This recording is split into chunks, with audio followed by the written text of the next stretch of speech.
এই ঝিয়ের মেয়েকে নিয়ে আমি পড়লাম মহা ঝামেলায়।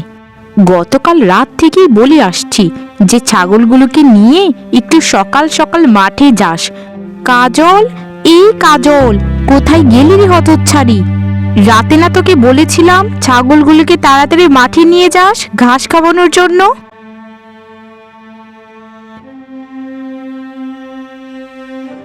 রান্নাঘরের কাজগুলো শেষ করে তো আমায় আসতে হবে মা, না হলে তো আবার বলবে যে রান্না হয়নি ঠিক মতো, খাবার স্বাদ হয়নি, আরো কত কিছু। তাই আমি আস্তে আস্তে করে ঘরের কাজগুলো সেরে তারপর ভাবছিলাম যে বাইরে ছাগলগুলিকে নিয়ে যাব মাঠে।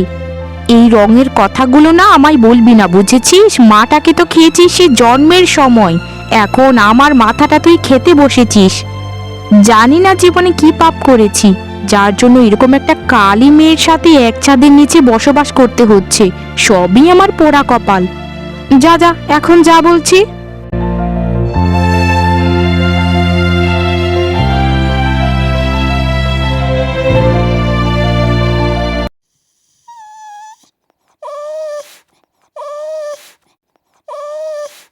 আহারে, কুকুরটাকে দেখে আমার মনটা ভেঙে যাচ্ছে।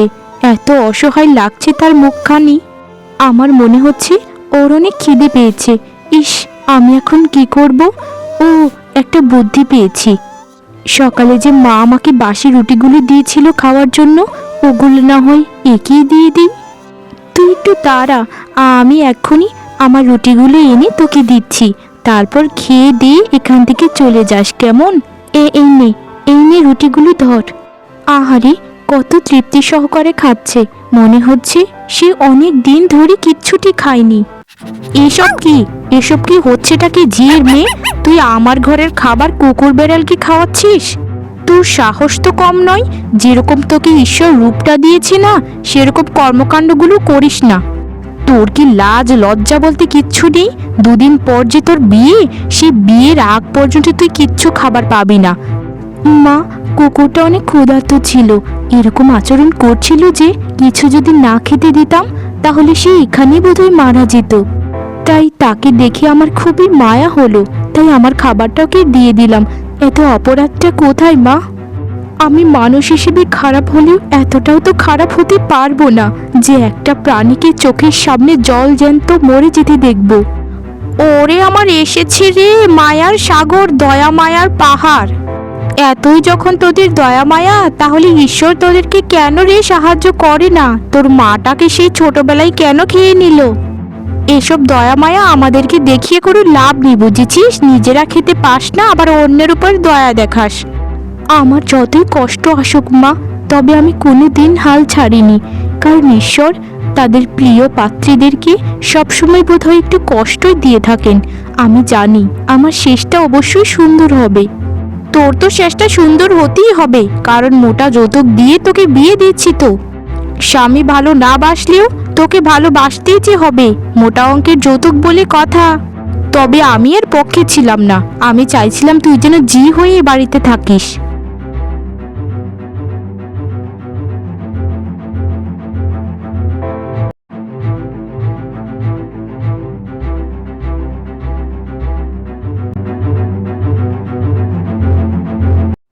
এত ভালো পরিবারের বৌমা এরকম যে কালের কালি হবে সেটা আমরা কোনোদিন কল্পনা করিনি।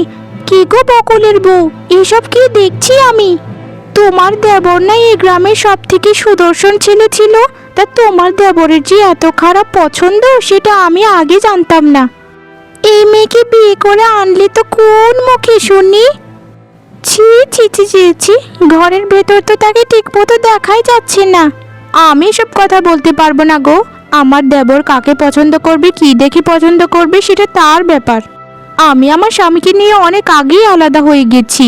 দুটো বাড়ি ছিল শ্বশুর মশাইয়ের, দুটো দু ছেলের নামেই আলাদা করে ভাগ করে দিয়েছিল। আমার কি মনে হয় দেবরের যে শ্বশুর আছে ও বোধহয় অনেক টাকা করে দিয়ে দেবরের মুখটাকে বন্ধ করে রেখেছে, তাই তো এরকম একটা কুৎসিত মেয়েকে বিয়ে করলো। তোমার দেবরের মাথা খারাপ হয়ে গেছে। টাকা শুধু দিলে কি এরকম একটা কুচি কালো কুচকুচে পাতিলের মতো মেয়েকে বিয়ে করতে হবে নাকি? মানুষের রুচি দেখলে না ঘেন্না করে। ছি ছি ছি ছি ছি, ও কক, থু থু। শোনো গো নতুন বউ, তোমার স্বামীকে তো বিয়ে করেছো, কিন্তু এই স্বামীকে তোমার করে রাখতে পারবে না গো। আমি এবার এলাম। দিদি, উনি এরকমটা কেন বললেন যে আমার স্বামীকে আমার করে রাখতে পারবো না? এরকম বলার কারণ কি? আপনি কি দয়া করে আমায় একটু বলবেন? আমার গায়ের রংটা কালো বলে আপনারা কি কেউ আমার সাথে একটু ভালো মতো কথা বলবেন না? আমি কি জানি গো ভাই, আমি ওসব ব্যাপারে কোনো কথাই বলতে চাই না। তোমার স্বামী তোমার ব্যাপার। আমার স্বামী বাড়িতে আসবে কিছুক্ষণ পরে, আমাকে এখন বাড়িতে যেতে হবে। বিয়ে যখন হয়ে গেছে তাহলে চুপচাপ থাকাই সব থেকে ভালো। জানি না বিধাতা, এখন তুমি আবার আমাকে কোন পরীক্ষায় ফেললে। তুমি সবসময় আমার সাথে থেকো বিধাতা, সবসময় সাথে থেকো।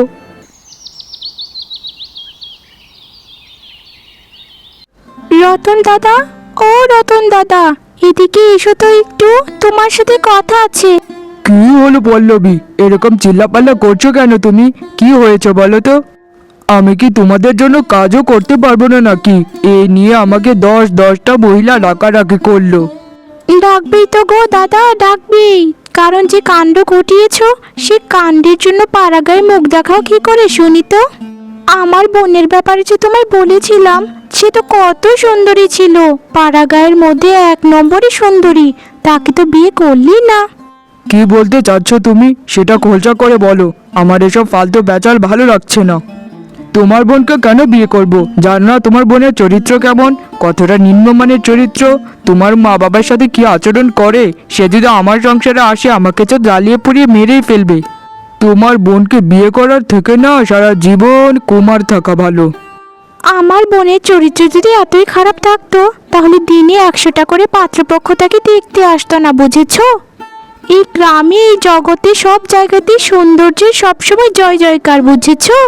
তোমার ওই কালী বউটার জন্য এমনিতেই তো এই পাড়া গিয়ে মুখ দেখাতে পারছো না, আবার বড় বড় কথা বলছো। ছি ছি ছি ছি, আমার তো ভাবতেও অবাক লাগছে, এরকম একটা সুদর্শন লোক কি করে এরকম একটা বিশ্রী মেয়েকে বিয়ে করতে পারলো? আমি কাকে বিয়ে করেছি না করেছি সেটা সম্পূর্ণ আমার ব্যাপার। তোমাদের এত নাক গলাতে হবে না, বুঝেছো? নিজেদের সংসারে মন দাও।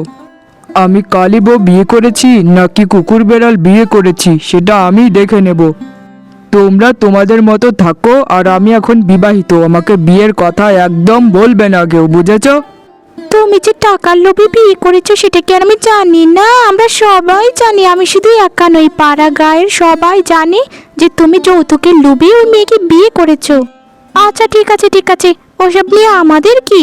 তোমরা তোমাদের মতো থাকবে আর আমরা আমাদের মতো থাকবো। আমার বোনকে কোটিপতি ছেলের কাছে বিয়ে দেওয়ার কথা চলছে। সে দিয়ে দাও না তোমার বোনকে কোটিপতি ছেলের কাছে, এত নাক গলানোর কি আছে?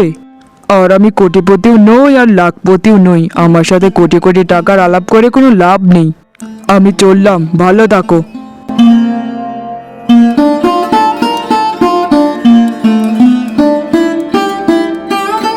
ইদানিং আপনার কি হলো? ঠিক মতো কথা বলছেন না, ঠিক মতো খাবার খাচ্ছেন না। সকাল থেকে খাবারগুলো রান্না করে নিয়ে বসে আছি, কিন্তু আপনার কোনো আসার নামগন্ধই নেই। আপনার কি কোনো কারণে মন খারাপ? যদি মন খারাপ থাকে আমায় দয়া করে বলুন। আপনার এরকম চেহারা দেখলে আমার যে খুবই কষ্ট লাগে, কারণ আমি যে আপনাকে বড্ড ভালোবাসি। তোকে কতবার বলেছি আমার কানের সামনে এসে ঘানর ঘানর করবি না? তোর কথাগুলো আমাকে বিষের তীরের ঘা দিচ্ছে। চোখের সামনে থেকে দূর হয়ে যা বলছি।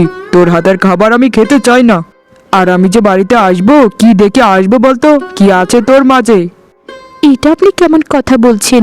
আমি তো বিশ্বাসই করতে পারছি না যে আপনি এরকমটা বলছেন আমায়। ছোটবেলায় যখন আমার মা মারা গিয়েছিলেন, এর আগে আমায় বলেছিলেন যে তুই কালো হতে পারিস, কিন্তু তোর চেহারাটা অনেক মায়াবী।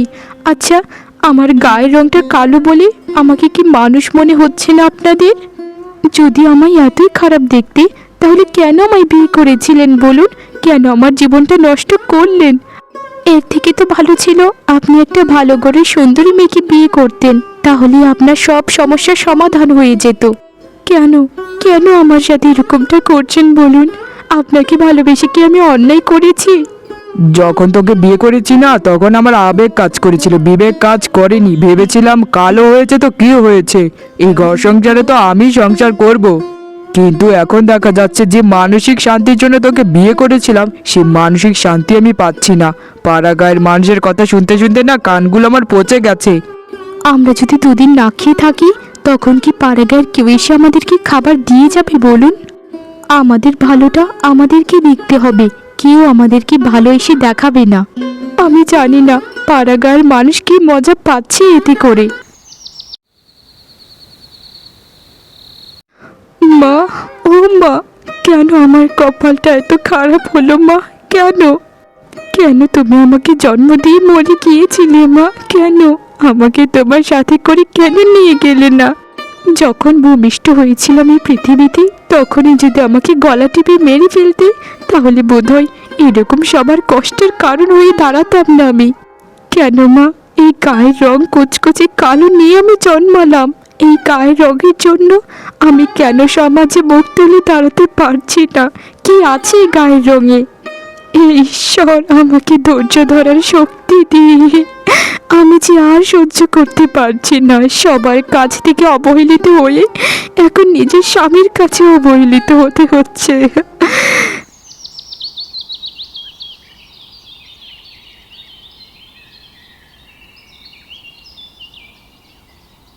কি গো দেবর মশাই, কি খবর আপনার? নতুন বউয়ের সাথে সংসার কিরকম চলছে? খুব তো মনে হচ্ছে অসুখী, না হলে মুখটা ওরকম বাংলার পাঁচের মতো করে কেন রেখেছো শুনি? হা হা হা হা। জীবনে যে কত বড় পাপ করেছিলাম কি জানি, না হলে এরকম একটা কালীকে কেউ বিয়ে করে? আর দোষটা আমি কাকে দেব? নিজের দোষেই নিজেকে মরতে হচ্ছে। নিজেই তো পাগলামি করেও মেয়েকে বিয়ে করলাম। আমি একটা সিদ্ধান্ত নিয়েছি বৌদি, যদি তোমার সময় থাকে একটু শোনো। আরে শুনবো না কেন গো? তোমার কথা শোনার জন্যই তো দাঁড়িয়ে আছি। বলো না কি কথা? বলছিলাম যে বৌদি, আমি আবারও বিয়ে করতে চাই। তোমার জানাশোনা যদি কোনো সুন্দরী মেয়ে থাকে তাহলে আমার সাথে বিয়ের কথা তাকে বলো, কেমন? আর শোনো বৌদি, যত তাড়াতাড়ি সম্ভব হয় বিয়েটা আমাকে করাও। আমি ওই অলক্ষণী মুখপরি কালীর হাত থেকে মুক্তি পেতে চাই, মুক্তি, আর কিচ্ছু নয়। আচ্ছা গো, আচ্ছা ঠিক আছে। আমার দেবর একটা কথা বললো আর আমি এটা মেনে নেব না, সেটা কি হয়? আমার কাছে একটা সুন্দরী মেয়েও আছে। তোর সংসারে যাবে কিভাবে আগুনটা লাগাই শুধু দেখতেই থাক। আমি এমন একটা মেয়ের সন্ধান জানি যে তোর সংসারটাকে ছাড়খাড় করে ফেলবে আর তোকেও মেরে ফেলবে শেষমেশ। মনে নেই আমার স্বামীর সাথে তুই কি আচরণটাই না করেছিলিস যখন আমাকে সে বিয়ে করেছিল? এই প্রতিশোধ নেবার আমার সময় হয়ে গেছে।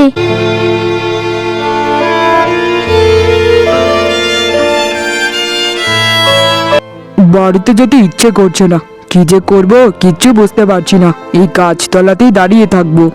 বাড়িতে গিয়ে ওই কালীর মুখটা দেখলে না আমার মেজাজটা এমনিতেই খারাপ হয়ে যায়। মনে হয় কোথাও গিয়ে পড়ে মরে যাই। কি যে করি আমি? ও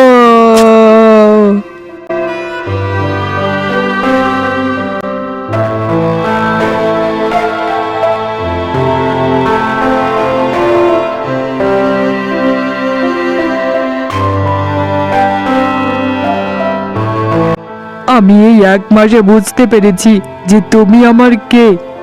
কই, এই 1 মাসে তো পাড়াগার কেউই আমাকে সেবা যত্ন করলো না, কেউই তো আমার খোঁজ খবর নিল না, কেউ আমাকে দেখতে এলো না। শুধু তুমি সবকিছু করেছো আমার জন্য। আমি কত অন্ধ ছিলাম, কত অন্ধ। আপনার শরীরটা এখনো ঠিক হয়নি, দয়া করে এত উত্তেজিত হবেন না, তাহলে আপনার মাথায় আরো যন্ত্রণা করবে। আমি আপনার জন্য কিচ্ছুই করতে পারিনি, কিছুই না। শুধুমাত্র স্ত্রীর কর্তব্য পালন করেছি। আপনাকে ভালোবাসি তো তাই। আপনি আগে সুস্থ হয়ে উঠুন, তারপর যা বলার বলবেন। আপনাকে ছেড়ে আমি কোনোদিন কোথাও যেতে পারবো না গো, কোনোদিন না। আমি আঘাত পাবার কিছুদিন পর আমাদের গ্রামের আমার বন্ধু কানুও আঘাত পেয়েছিল। কিন্তু কানুর অসুস্থতা দেখে তার অত সুন্দরী স্ত্রী তাকে ফেলে বাপের বাড়ি চলে গিয়ে আরেকটা বিয়ে করে ফেলেছিল। আমি বড্ড ভুল করে ফেলেছি গিন্নি। আসলে আমি আমার কাছে হিরেকে রেখে আশেপাশে ধুলোবালিকে বেশি গুরুত্ব দিয়েছি। আমাকে ক্ষমা করে দাও গিন্নি, ক্ষমা করে দাও। আমি মন থেকে বলছি, আমি গত 1 মাসে তোমায় সত্যি প্রচন্ড ভালোবেসে ফেলেছি। ওগো, এরকম ভাবে বলবেন না, আমার যে খুবই কষ্ট হচ্ছে। আর আপনি একদম চোখের জল ফেলবেন না। জানেন আপনি, শুধুমাত্র মাই আমাকে ভালোবাসতো। মায়ের মৃত্যুর পরে আমাকে কেউ কোনোদিন ভালোবাসেনি। সবাই আমার কালো রূপের জন্য দূরে ঠেলে দিয়েছিল। কিন্তু এখন মায়ের পর আপনি আবার আমাকে ভালোবাসলেন। তোমায় যে ভালোবাসে না সে আসলে মূর্খ ও শিক্ষিত। তার চোখ নেই, কিন্তু আমার চোখ খুলে গিয়েছে গিন্নি। আমাকে তুমি মন থেকে ক্ষমা করে দিয়েছো তো গিন্নি? না হলে যদি কোনোদিন মরে যাই, ঈশ্বরের কাছেও আমি ক্ষমা পাবো না। তুমি আমায় সত্যি করে বলো, তুমি ক্ষমা করেছো আমায়? সত্যি করে বলছি, আপনার দিব্যি খেয়ে বলছি, আপনার প্রতি আমার কোনোদিন রাগ ছিল না। আর যদি মনে একটুকু পরিমাণেও রাগ থেকে থাকে, তাহলে আপনাকে অনেক আগেই আমি ক্ষমা করে দিয়েছি। আপনি হচ্ছেন আমার ভালোবাসা। এই ভালোবাসার সাথে কি কেউ রাগ করে থাকতে পারে বলুন?